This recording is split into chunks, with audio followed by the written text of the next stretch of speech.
Dear student, এই ভিডিঅ'টোত মই সদ্য অনুষ্ঠিত হৈ যোৱা লখিমপুৰ জিলাৰ ক্লাছ 9ৰ এখন মেথছৰ কুৱেশ্যন পেপাৰ তোমালোকলৈ শ্বেয়াৰ কৰিব বিচাৰিছোঁ। তো লখিমপুৰ ডিষ্ট্ৰিক্টৰ ষ্টুডেণ্টসকলে ভিডিঅ'টোৰ পৰা নিশ্চয় উপকৃত হ'ব যে তোমালোকৰ MCQখিনি বা অন্যান্য কুৱেশ্যনসমূহ কিমানখিনি শুদ্ধ হ'ল, আৰু যিবিলাক ডিষ্ট্ৰিক্টত এতিয়াও ক্লাছ 9ৰ মেথছৰ এক্সাম হোৱা নাই, তো ষ্টুডেণ্টসকলে এই পেপাৰখন প্ৰেক্টিছ কৰিব পাৰিব। এখন সুন্দৰ প্ৰশ্ন, সম্পূৰ্ণ পেপাৰখনৰ চলিউশ্যন মই তোমালোকলৈ আগবঢ়াইছোঁ। আৰু এনেদৰে তোমালোকেও মোৰ হোৱাটছআপ নম্বৰত কুৱেশ্যন পেপাৰ চেণ্ড কৰিব পাৰিব যেতিয়া তোমালোকৰ এক্সাম অনুষ্ঠিত হ'ব। এনেদৰে মই ক্লাছ 9ৰ প্ৰতিটো ছাবজেক্টৰে বিভিন্ন কুৱেশ্যন পেপাৰৰ চলিউশ্যন ভিডিঅ' ইতিমধ্যে আগবঢ়াইছোঁ। তোমালোকে যদি চোৱা নাই মোৰ চেনেলত গৈ চাব পাৰিবা বা ডেছক্ৰিপশ্যনত লিংক দিয়া আছে। তো আহা তেতিয়াহ'লে আমি কুৱেশ্যন পেপাৰখন ডিছকাছ কৰোঁ। কুৱেশ্যন পেপাৰখনৰ যিটো ছেকশ্যন, তাৰ কিউত মুঠতে 25টা MCQ দিছে। তলৰ প্ৰশ্নসমূহৰ পৰা শুদ্ধ বিকল্পটো উলিওৱা, অৰ্থাৎ প্ৰতিটো কুৱেশ্যনৰ বাবে 4টাকৈ আমাক বিকল্প উত্তৰ দি দিছে। তাৰ পৰা শুদ্ধ উত্তৰটো আমি নিৰ্বাচন কৰিব লাগে। তো 1 নম্বৰটো দিছে তলৰ কোনটো অপৰিমেয় সংখ্যা নহয়। ইয়াত আমাক অপশ্যন এ দিছে পাই, বি দিছে 22/7, চি দিছে √2 আৰু ডি দিছে 2.314321 ... তো ইয়াত আমাৰ অপৰিমেয় সংখ্যাটো হ'ব অপশ্যন বি 22/7।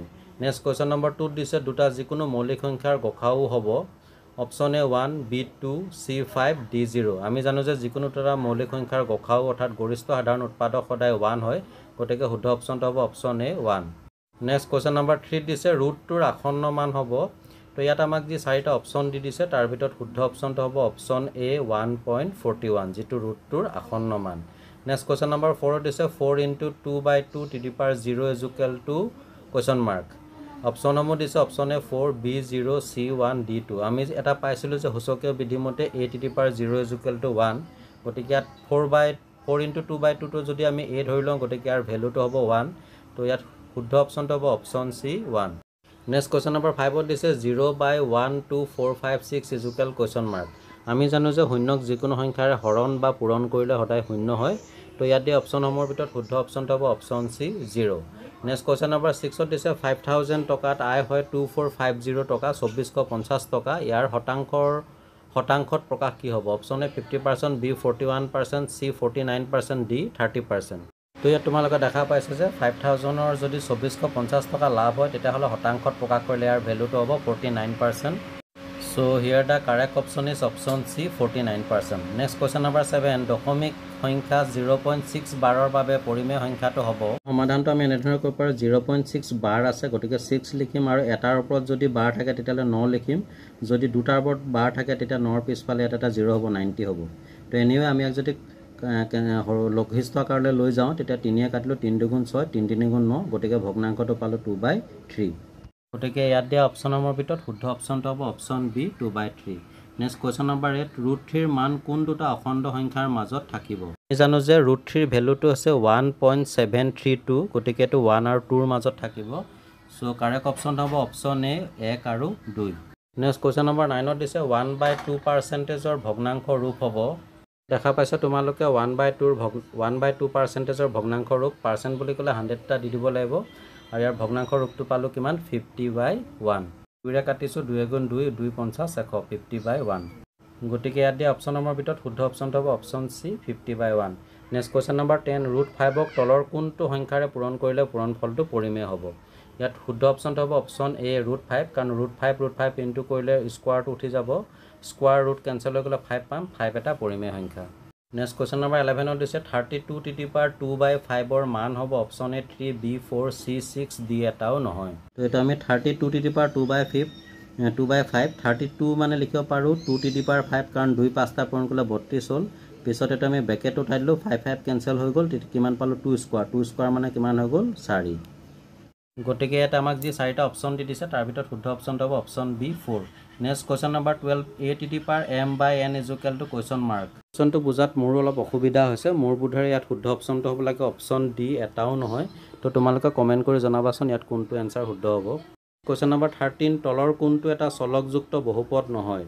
তো ইয়াত আমি যদি আটাইকেইটা অপশ্যনকে ভালকৈ চাওঁ, তেতিয়াহ'লে অপশ্যন ডিত যিটো দিছে x⁻10 + y⁻15 + z⁻16, এইটো এটা চলকযুক্ত বহুপদ নহয়। ইয়াত 3টা আছে চলক, গতিকে শুদ্ধ অপশ্যনটো হ'ব লাগে অপশ্যন ডি। কুৱেশ্যন নম্বৰ 14ত দিছে 5x - 4x² + 6x³ + x⁻4 - 20 বহুপদটোৰ মাত্ৰা হ'ল। আমি জানো যে কোনো এটা বহুপদৰ চলকসমূহৰ সৰ্বোচ্চ ঘাতেই হৈছে তাৰ মাত্ৰা। ইয়াত সৰ্বোচ্চ ঘাত হৈছে 4, গতিকে বহুপদটোৰ মাত্ৰা হ'ব অপশ্যন চি 4। কুৱেশ্যন নম্বৰ 15 দিছে √2x - 1 বহুপদটোৰ x² সহগ হ'ল। এই বহুপদটোক এনেধৰণে আমি বনাই ল'ব লাগিব যে ax² + bx + c। গতিকে ইয়াত যেটো ax² নাই, গতিকে আমি এটা ধৰি ল'ব লাগিব 0 * x², কাৰণ এইটো ধৰিলে এই বহুপদটোৰ মানৰ কোনো পৰিৱৰ্তন নহ'ব আৰু x² সহগ তেতিয়া কি হ'ব 0। ইয়াত আমাক যি 4টা অপশ্যন দি দিছে তাৰ ভিতৰত শুদ্ধ অপশ্যনটো হ'ব option D 0। Next question number 16 তলৰ কোনটো ক্ৰমিক যুগল x - 2y - 4 সমীকৰণৰ সমাধান। এতিয়া x - 2y = 4 দি দিছে যে x ৰ ভ্যালু আৰু y ৰ ভ্যালু কোনকিটা বহালে আমি 4 পাম, অৰ্থাৎ left hand side = right hand side হ'ব। তো x ৰ ভ্যালু যদি 4 ধৰো আৰু y ৰ ভ্যালু যদি 0 ধৰো তেতিয়া x - 2y x মানে 4 ধৰিলো, y মানে 0 ধৰিলো, 2 লগত 0 পূৰণ কৰিলে 0 হৈ গ'ল আৰু 4 পৰা 0 গ'লে কিমান পালো 4। অৰ্থাৎ left hand side right hand side equal হৈ গ'ল, গতিকে x ৰ ভ্যালুটো হ'ব 4, y ভ্যালুটো হ'ব 0। গতিকে ইয়াত শুদ্ধ অপশ্যনটো হ'ব option C 4, 0। Next question number 17 দিছে t/6 + 2 = 8 সমীকৰণটোৰ সমাধান। Option A 36, b 4, c 5, d এটাও নহয়। ইয়াক আমি এনেধৰণে সমাধান কৰিব পাৰোঁ, 2 তলত এটা যেটো 1 থাকেই, তো 1 আৰু 6 ৰ লসাগু হ'ল 6, তো আমি 6 মিলি আছে ইয়াত 1 6 × 6 আৰু তাৰ লগত 2 আছে, 2 6 × 12 হৈ গ'ল। পিছতেতো আমি t + 12 6টো ইয়াৰ লগত পূৰণ হৈ গ'ল 48 হৈ গ'ল, তো t = 48 + 12 টো এফালে -12, t = 48 ৰ পৰা 12 গ'লে কিমান পালো, t ৰ ভ্যালুটো 36। গতিকে ইয়াত আমাৰ শুদ্ধ অপশ্যনটো হ'ব অপশ্যন এ 36। নেক্সট কুৱেশ্যন নম্বৰ 18 দিছে 497 × 497 - 289 × 289 / 786 ৰ মান হ'ব। এটা প্ৰিন্টিং মিছ হৈছে, প্ৰথম যেটো মান দিছে 479 এটো 497 হ'ব লাগে, নহলে কেতিয়া ইয়াৰ ভ্যালুটো উলিয়াব পৰা নাযাব। এটো আমি এনে ধৰণে লিখি ললো, 497 × 497 এখানে লিখি লৈছো। তো ইয়াত 497 দুটা আছে, গতিকে 497 স্কয়াৰ হৈ গ'ল, 289 দুটা আছে, গতিকে 289 স্কয়াৰ হৈ গ'ল। এটা আমি এটা ফৰ্মুলা পাইছিলো a² - b² = a + b * a - b।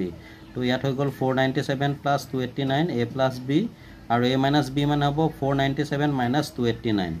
তো এতিয়া আমি 497 আৰু 289 প্লাস কৰিলে পালো 786, আৰু 497 ৰ পৰা 289 মাইনাস কৰিলে পালো 208। এতিয়া ওপৰতো 786, তলতো 786 কেনসেল হৈ গ'ল, কিমান পালো 208। গতিকে ইয়াত দিয়া অপশ্যনসমূহৰ ভিতৰত শুদ্ধ অপশ্যনটো হ'ব অপশ্যন এ 208। নেক্সট কুৱেশ্যন নম্বৰ 19 কি চৰ্ত সাপেক্ষে xy বিন্দুটো কাৰ্টীয় সমতলৰ তৃতীয় চুকত থাকিব। চুকত যেহেতু x আৰু y দুইটাই নেগেটিভ, গতিকে ইয়াত শুদ্ধ অপশ্যনটো মোৰ বোধেৰে হ'ব লাগে option C xy <= 0। Next question number 20 x = a আৰু x = -a ৰেখা দুডালৰ মাজৰ দূৰত্ব। অপশ্যন এ একক, অপশ্যন বি টুৱাইছ একক, অপশ্যন চি 1 একক, অপশ্যন ডি 3 একক। তোমালোকে মোবাইলৰ ব্ৰাইটনেছটো অলপ বঢ়াই ল'বা, ইমান ক্লিয়াৰ হোৱা নাই। তো ইয়াত আমাক যি 4টা অপশ্যন দি দিছে, ইয়াত শুদ্ধ অপশ্যনটো হ'ব অপশ্যন বি টুৱাইছ একক। নেক্সট কুৱেশ্যন নম্বৰ 21 দিছে x = 2 ৰেখাডালৰ সমান্তৰাল ৰেখাৰ সমীকৰণ হ'ব। তো ইয়াত আমি যদি অপশ্যনসমূহ ভালদৰে চাওঁ, ইয়াত শুদ্ধ অপশ্যনটো হ'ব অপশ্যন এ y = -2। নেক্সট কুৱেশ্যন নম্বৰ 22 -4, -1 বিন্দুৰ y অক্ষৰ পৰা দূৰত্ব হ'ব। ইয়াত শুদ্ধ অপশ্যনটো হ'ব অপশ্যন এ 4 একক। নেক্সট কুৱেশ্যন নম্বৰ 23 6, 2 বিন্দুটোৰ কোটি হ'ব। অপশ্যন এ 2, b 6, c -2, d -6। তো ইয়াত আমাক যি 4টা অপশ্যন দি দিছে তাৰ ভিতৰত শুদ্ধ অপশ্যনটো হ'ব অপশ্যন এ 2 হৈছে বিন্দুটোৰ কোটি আৰু 6 হৈছে ভুজ, তোমালোকে মনত ৰাখিবা। কুৱেশ্যন নম্বৰ 24 x = 2 ৰ লেখ হ'ব। আমাক 4ডাল লেখ দি দিছে, তাৰ ভিতৰত কোনডাল লেখ x = 2 ৰ লেখ হ'ব আমি বাছি উলিয়াব লাগে। ইয়াত শুদ্ধ অপশ্যনটো হ'ব option C. Next question number 25 last MCQ। এটো অলপ কুৱেশ্যনটো ক্লিয়াৰ হোৱা নাই। উক্তি এটো দিছে p হৈছে এটা পৰিমেয় সংখ্যা আৰু যুক্তি b দিছে এটা পৰিমেয় সংখ্যাৰ দশমিক বিস্তৃতি অপৰিসমাপ্ত। ইয়াত আমি উক্তি আৰু যুক্তি যদি ভালদৰে বিবেচনা কৰি চাওঁ, তেতিয়াহ'লে ইয়াত শুদ্ধ অপশ্যনটো হ'ব অপশ্যন বি a শুদ্ধ আৰু b অশুদ্ধ। নেক্সট আহিলে সেকশন বি। সেকশন বিৰ প্ৰথমটো কুৱেশ্যন নম্বৰ 26 দিছে সংখ্যা ৰেখাত ৰুটটোৰ অৱস্থান নিৰ্ণয় কৰা। এটো একেবাৰে সিম্পল, তোমালোকে নিশ্চয় কৰিব পাৰিবা। গতিকে এই কুৱেশ্যনটো মই তোমালোকৰ বাবে এৰি দিছো, আৰু যদি কিবা অসুবিধা হয় কমেন্ট কৰিবা। এবাৰ কুৱেশ্যন নম্বৰ 27 6x - 28x² + 3 বহুপদৰ মান নিৰ্ণয় কৰা যেতিয়া x = 1 আৰু এটা দিছে x = 2। তো ইয়াত আমাক সমীকৰণটো দি দিছে px = cx minus 5x square plus 3 তো px ৰ মান যেতিয়া 1 ধৰিলো তেতিয়া আমি ইয়াত কিমান পালো 6 পালো আৰু p ৰ ভ্যালুটো যেতিয়া 2 ধৰিলো তেতিয়া ইয়াৰ ভ্যালুটো পালো আমি কিমান 3 তোমালে তো ভালকে নোট কৰি লবা আৰু কিবা অসুবিধা হলে কমেন্ট কৰিবা নেক্সট কোৱেশ্চন নম্বৰ 28 ত দিছে ভাগফল আৰু ভাগশেষ নিৰ্ণয় কৰা 4x minus 2x square minus 3 2x square minus 1 ৰে ভাগ কৰিলে তো ইয়াত আমাক 4x cube minus 2x square minus 3 আমি 2x square minus 1 নে যেটা হৰণ কৰিম ভাগফলটো পালো 2x minus 1 তোমালোকে এখানে হৰণখিনি চাবা আৰু লাষ্টত ভাগশেষটো পালো 2x minus 4 এখিনতে এটা কথা মনত ৰাখিবা যদি আমি 4x cube আছে 2x দি দিলে 2 to the 4 4x cube আৰু 1 ৰ লগত 2x ইনটু কৰিলে minus 2x হ'ব 2x টো কিন্তু ইয়াত নাই গতিকে তো আমি সাইডত পাতিব লাগিব আৰু পিছত মাইনাস থাকিলে ইয়াত প্লাস ধৰিব লাগিব এই 2x টো ইয়াত নামি আহিছে বাকিখিনি নিশ্চয় তোমালোকে বুজি পাইছা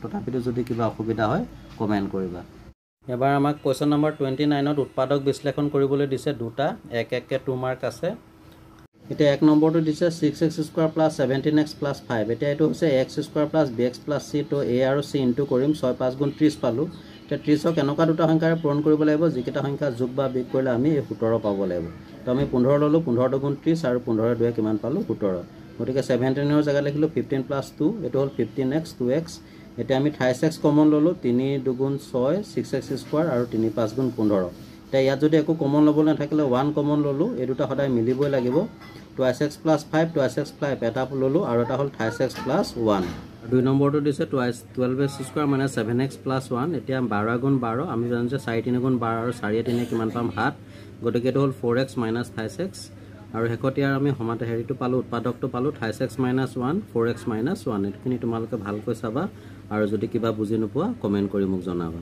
নেক্সট কোৱেশ্চন নম্বৰ 30 দিছে সত্যাপন কৰা x cube minus y cube = x minus y into x square plus xy plus y square আমি আপোনাৰ ৰাইট হ্যান্ড সাইডটো লিখি ললো তাৰপিছত x ৰ লগতে এই গুটেখিনি আমি পূৰণ কৰিব লাগিব ঠিক তেনেকৈ minus y ৰ লগতো এখিনি গুটেখিনি পূৰণ কৰিব লাগিব তেতিয়া পালো x cube x square plus y xy square minus x square y plus a minus এটো x y whole square minus আৰু y আৰু y cube y square হলে কিমান হ'ব y cube এটো plus x square y minus x square y cancel হৈ গল plus xy square minus s square cancel হৈ গল লাষ্টত থাকিলে x cube minus y cube যেটো লেফট হ্যান্ড সাইডত আমাক দিছিলে তো left hand side = right hand side আমাৰ এটো প্ৰুভ হৈ গল নেক্সট কোৱেশ্চন নম্বৰ 31 ত দিছে এটা বস্তুৰ কিনা দাম 2100 টকা 10% লাভত বিক্ৰী হলে বস্তুটোৰ বেচা দাম কি এটা আমাৰ দিয়া আছে কিনা দাম 2100 টকা লাভৰ শতাংশ 10% এটাকে বেচা দাম হ'ব 100 প্লাস লাভৰ শতাংশ ডিভাইডেড বাই 100 ইনটু কিনা দাম তো লাভৰ শতাংশ আসলে 10 কিনা দাম আসলে 2100 বহাই দিলো এটো